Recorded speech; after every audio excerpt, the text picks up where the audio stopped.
Hey, thanks everybody for joining me. This is Morgan coming to you from Highland Cycles. We are going to be putting a piston in the old YZ250 today. So yeah, join us as we do this. We're going to start. First thing you got to do is get the seat, tank, and subframe and pipe off. So I'm not going to show you how to do that. I'm pretty sure you can figure that out if you're even halfway considering doing a top end in your bike. So I'm going to go ahead and do that, then we'll come back here in just a little bit. Right on. Sweet, so we got the subframe off, the pipe off, the tank off, the carburetor out of the way. All that should be pretty easy for you if you're going to attempt something like this. And now we're going to start by, you got to drain the coolant. That's turning a little bit hard. It means I probably hit it on something. It's probably bent, so most likely. So we'll need to replace that. There's my coolant coming out. We're running Evans in this thing. Highly recommend Evans coolant for 2 strokes. Not so much for 4 strokes. But yeah, one of the things to get the coolant out faster, take the cap off of the radiator. Alright, so we got the coolant out. Now we're going to start taking the covers off. So we're going to start with the power valve cover. The order of what we're doing here for this first part doesn't really matter because we're going to get to the motor mounts and all that other stuff eventually. But if you don't know, this is the power valve actuator cover for YZ250. They kind of all look the same to a point. The KTMs are on here on the side just like this. Their actuator is a little bit different and the way they hook up is different, but basically it's the same idea. Another one of my favorite things about 2-strokes is that they're kind of all the same and all pretty simple. So that comes off. See here, there's the power valve actuator. This part is the power valve in the cylinder. Down here it goes into the transmission area, and there's a spinning thing over here that spins on the end of the, well, with the crank, not on the end of the crank. And it is centrifugally operated to open and close this power valve. So that's how you make the power band broader or narrower on a 2-stroke. Yamahas aren't really adjustable. There are things you can do, but in general they're not adjustable like a KTM. So yeah, when you're doing all this stuff, make sure you keep things organized and in place. I like to use little boxes. So I'm gonna grab my boxes and I put my power valve stuff. It's all in the same area. Bam. All right, so now we're going to take the motor mounts out. Oh, there's stuff flying everywhere. There we go. So we're going to go ahead and pop the cylinder head mounts off.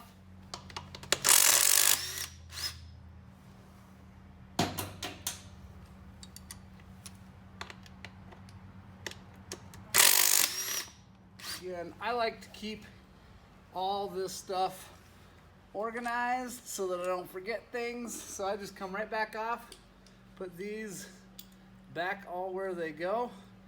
Got some washers here that I'm probably gonna drop, but I know where they go. Like that. And put the nuts on there. I said nuts. Sorry, shop humor. And we're gonna Zach is filming and he's laughing and it's awesome. So yeah, got that all together. Cool, we got the motor mount out of the way.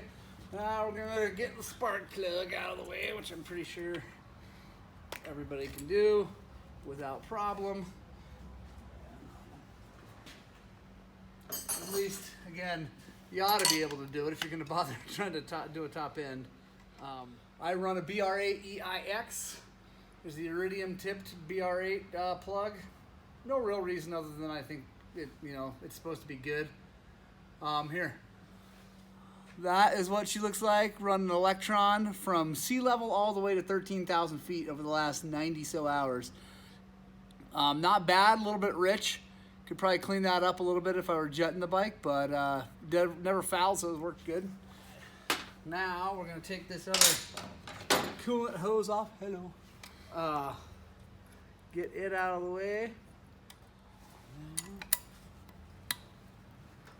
Take these head bolts off. And this bike hasn't been apart since it blew up right before the last National Hare and Hound that I went to last January. So who knows what it's going to look like inside.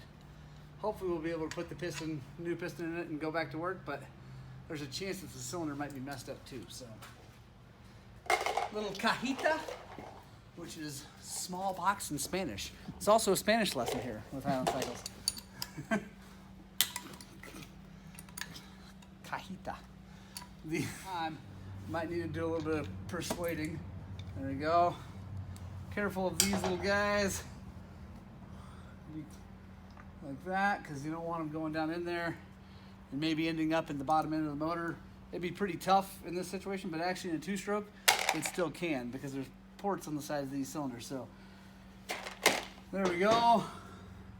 Rotate that through, see if there's anything obvious. Ooh, there's a little something on there. I think that's just carbon. So let's take a look at the head. Definitely running a little rich, so I could probably lean that carburetor out. Although, like I said, it's been running really good.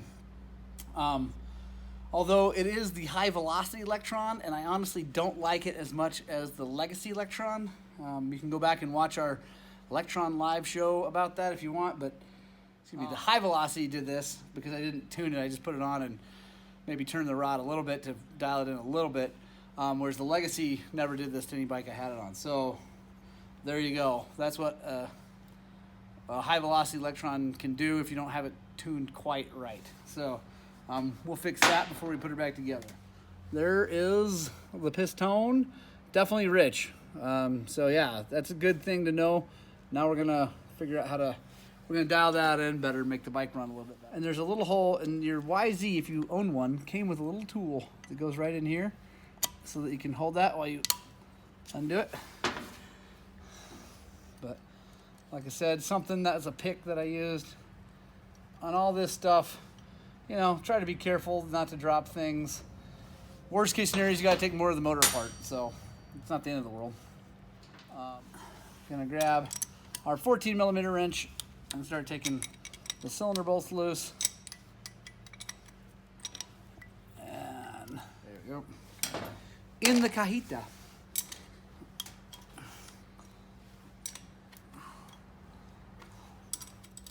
You'll notice that the bike is awful shiny and wet. That's because I cleaned it before I did all this. That's a real good idea so you don't drop dirt and stuff into the engine. Yeah. All right, so now we're gonna bust this loose. So on two-stroke, you're gonna have springs. Get those out of the way. Get all your stuff out of the way, cleaned up. Just so you know, a lot of people ask this question. This little piece is just a power valve vent, okay? So this is a power valve vent. This hose, it just goes to open air and just tucks down under there.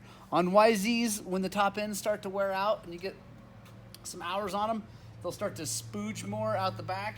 They'll also start to drip power valve, like exhaust spooge out of this thing. So you park your bike either on a side stand or lean it up on something or even on a center stand, and you'll get a little black drip of real thick oil. It's usually this. I mean, obviously check other things, make sure you didn't, break something. But a lot of times it's this, and it just drips out down, gets on your skid plate. It's kind of gross, but it's really not a big deal. So now we're gonna get this guy loose. And so see how the piston is up high like that? That's gonna make this really, really, really hard to get off because it's gonna be up and it won't want to move. So just rotate that back down with the kicker. There we go. And now it's gonna wanna kind of still do it anyway because it's a good fit, but there we go.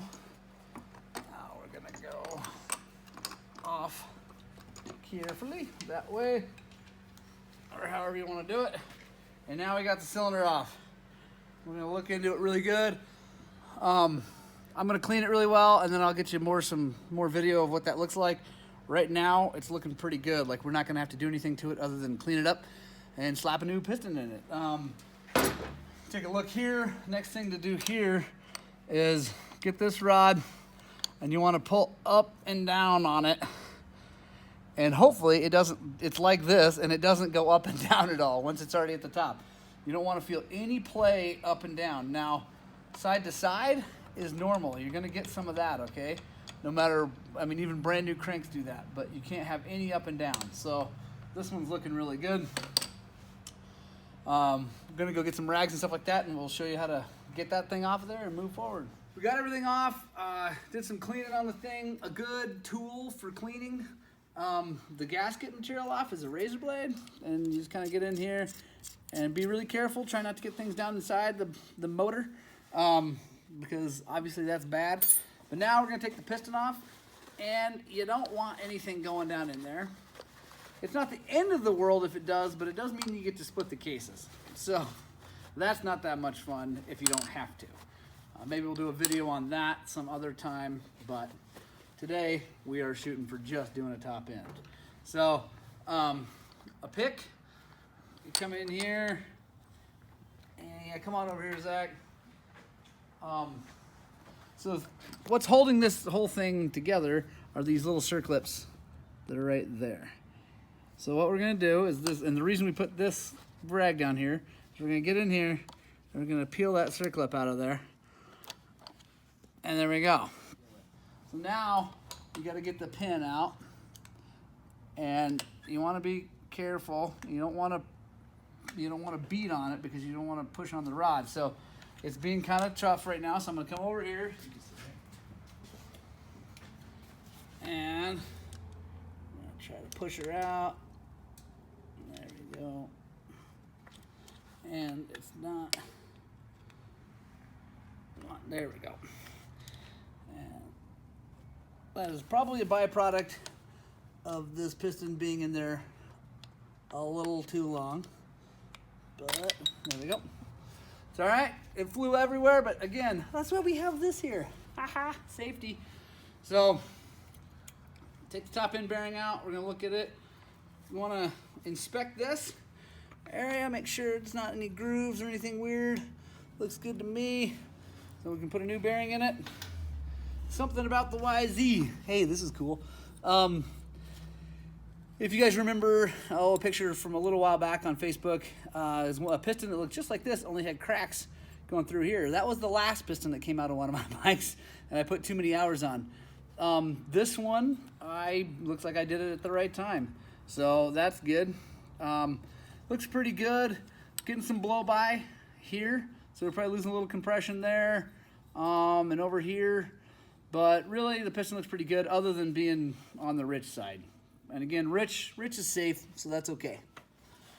All right, so we got the cylinder off now. We're gonna clean it up and everything, and check for any kind of imperfections in case we need to send it out and get replated. But part of the deal is I already took the bolts out, so the magic of TV. We want to take a look at the reeds.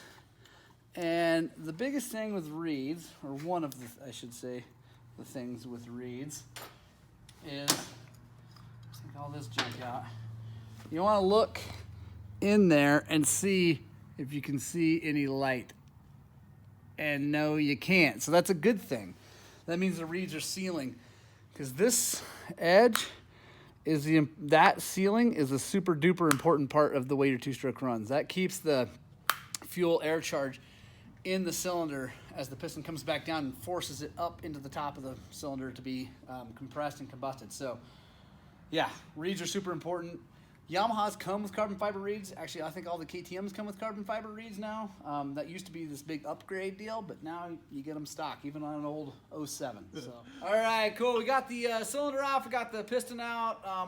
And now we're going to run a ball hone through the cylinder. A lot of people say you don't hone the Nicosil plated cylinder. You don't hone it like with a stone hone, but running one of these through there puts the crosshatch back in the Nicosil. It's flexible. These balls have some sort of abrasive on them. I'm not sure exactly what that is, but you run it through and it puts the crosshatch back in the cylinder, which is how they come from the factory or when they get replated at a place like Millennium. So what you want to do is you want to get a little bit of, this is solvent or mineral spirits on there as kind of a lubricant. And then you're going to take this, kind of shove it in there and get it going. And you want to move it up and down like that so that it puts the crosshatch and not just wearing in one spot.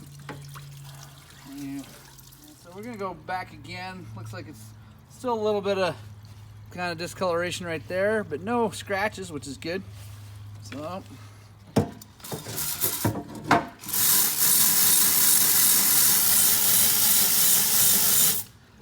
and again, you don't need fancy tools for that.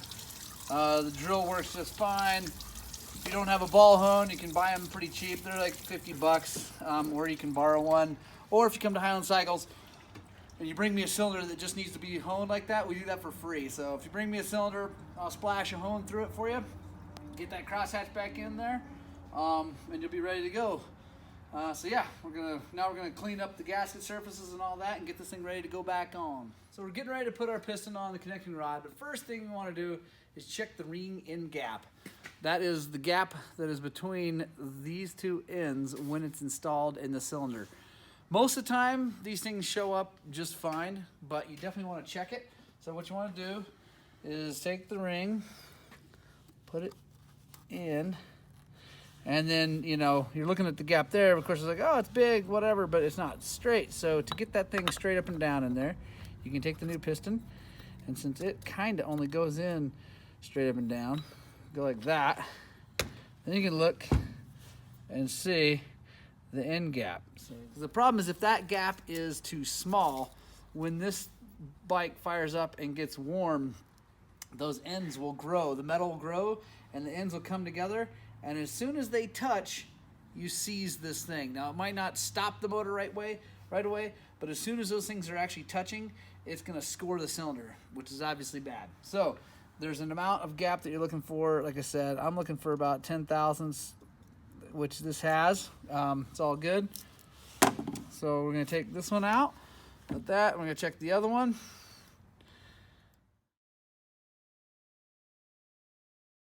All right, so now we're gonna assemble the piston. The thing is, it's nice, you can do most of it over here away from the engine that might swallow things from you. So what you want to do is decide which side of the motor you want to be working on when you're actually installing this, and you're going to install the circlip over here on the bench on the opposite side of that. So as you can see, this piston has a little arrow. That arrow always points forward or towards the exhaust. So that means it sits in here like this on the bike, and I want to be over there on that side because there's less in the way. The clutch cable's on this side, so if I'm over there, there's more room. So I'm going to install the circlip over here. So the best way I've found is you take the piston pin, put it in, get it over here close to where it's going to go, and take your circlip. Now the thing about circlips is when you install it, you either want the gap down or the gap up, but not to the side. And the idea is that as the piston's going up and down, if the gap is to the side, it could theoretically go and come out. So if it's like this or like this, it will be much safer in the motor. I've never actually seen one come out because of that, but that is a possibility. So we're gonna go over here on this side. You've got these two little things that are gonna help you install it. So we're gonna put the gap down. We're gonna get it like that. And this, like this, and keep your thumb over that thing, and then we're gonna come up here, and we're gonna go like that.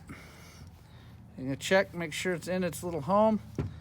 It's not quite, so we go like that. Now, see that pin can't come out. All right, so we're gonna grab our piston and everything. We're gonna go over here and install it. So,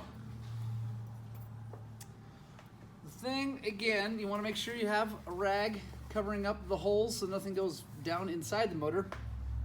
And then, I like to assemble using a little bit of two-stroke oil on things so that when you fire it up, it's not completely dry, and the oil you use is the stuff you burn in it anyway.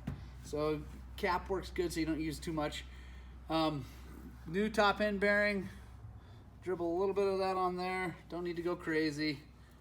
Install that like that. Then you're gonna take your piston, aim it the right way, arrow forward, over here. Get that in place-ish. Then we're gonna take our pin, slide it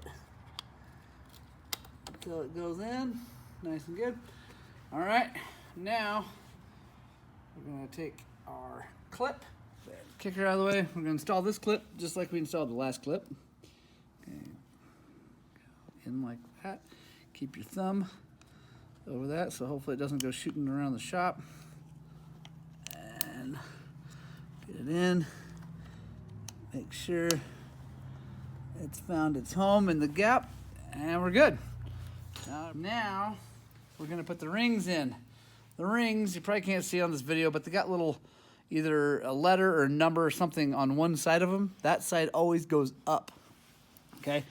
In a two-stroke, the rings are the same as far as up and down, top and bottom. So, but you'll notice that your piston has pins there and there. Those are locator pins to keep the ring in gaps where they need to go so that they don't hang up on a port. So you're gonna put that on. You wanna be kind of careful with that because you don't wanna bend a ring, because then you gotta start over with the ring at least. Put that on there. Gonna make sure they kind of line up and move freely. So make sure. And the thing about base gaskets is there's really only kind of one way to go. They can't go up or down because they're asymmetrical. They've got this thing has a thing for the power valve. All the other ones do too in some respect. So you slide this on, being careful not to cut it or tear it. You want to be careful getting it over the dowel pins, the locator dowels there, so you don't tear it. There we go. Looking good. I like to use a little bit of two-stroke oil again. Dump some of that on there. And we're gonna rub it around. And you don't need to go crazy because just get on this bottom part because it's gonna get pushed up and around everywhere. Probably gonna need to push this down some so you can get the cylinder in. And there we go. And you don't wanna ever force anything with this. And see how it slides nice and tight? Boom, just like that. Now you want to take your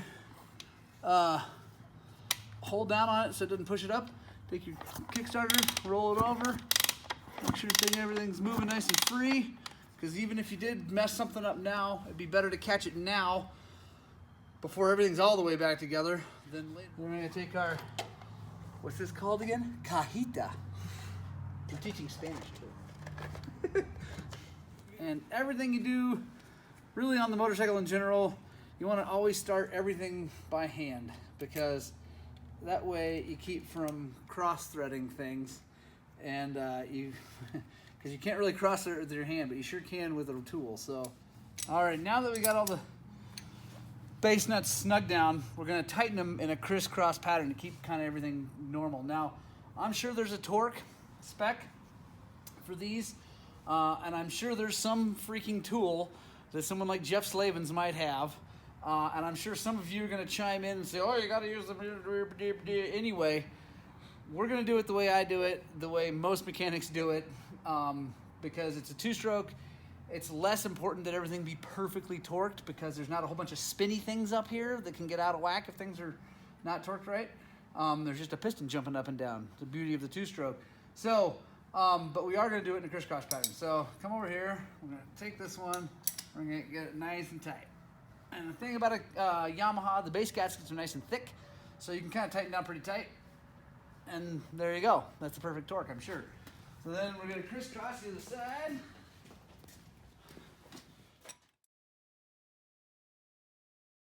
Now we're going to do my favorite part of this whole thing. Is we're going to bring this up on top dead center, and we're going to clean it off, and we're going to sign it. We're going to sign our work because we're proud of what we've done. So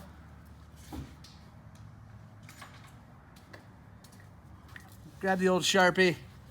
We're going to sign it. TMS. That's me, Thomas Morgan Spradling. Got our piston signed. We're going to get our head O-rings now.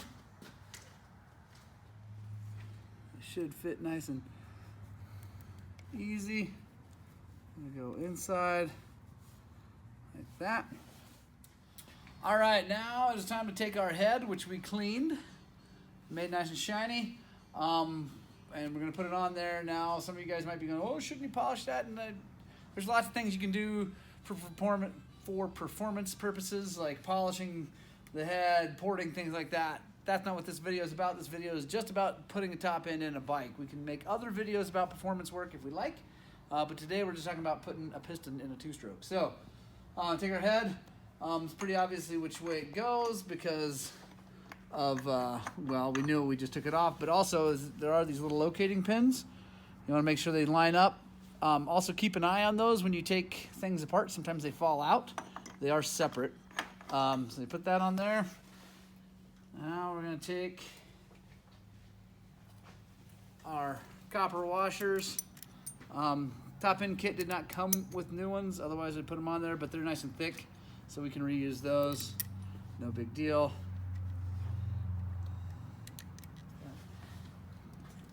Acorn nuts.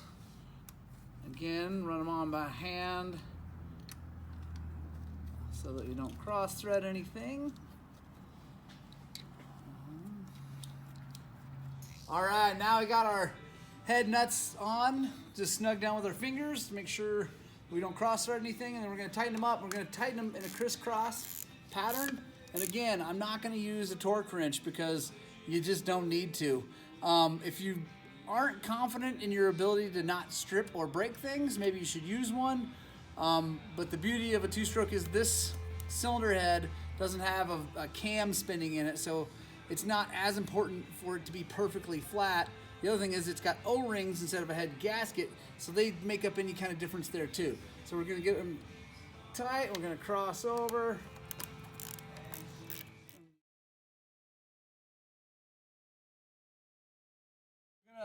The last thing we're gonna do here, as far as mechanical things on this video, is we're gonna hook up the power valve actuator. This is the arm. We're gonna come up, and you can see how it's shaped with two flat sides like that, and you want it to line up with these flat sides. First, you take this spacer, put that on, and then you can kind of spring. This is spring loaded, so you can kind of hook it on like that. We're gonna take our bolt, and then gonna run it in. And again, for tightening purposes, we're gonna use, what up, CJ? Hey, everybody say hi to CJ and so we are, CJ stopped by to see me put a two-stroke top end together. So anyway, we're gonna put this in here to hold it, and then we're gonna tighten that down. Otherwise, so if you don't have this, it moves the power valve. So you put this in here, and you tighten it down again. The Honda toolkit came with some special little thing, but all right. So we'll be right back with this thing all together and running. I think you guys can figure out the rest of putting coolant back in it, hooking the hoses back up. Again, if you can't do that, probably ought to watch some other YouTube videos about doing that before you do a piston. So, all right, so we just got the top end done. Air filter's still drying, so the seat's off of it and it's all open in there, but we're inside, so we're not too worried about the dirt and stuff like that. I have not started it yet, so we'll see how this goes. Should start right up. Choke's on. I usually roll it through a few times just to make sure there's nothing weird and you don't blow things up. Feels pretty good. We're going to go ahead and kick it and see what happens.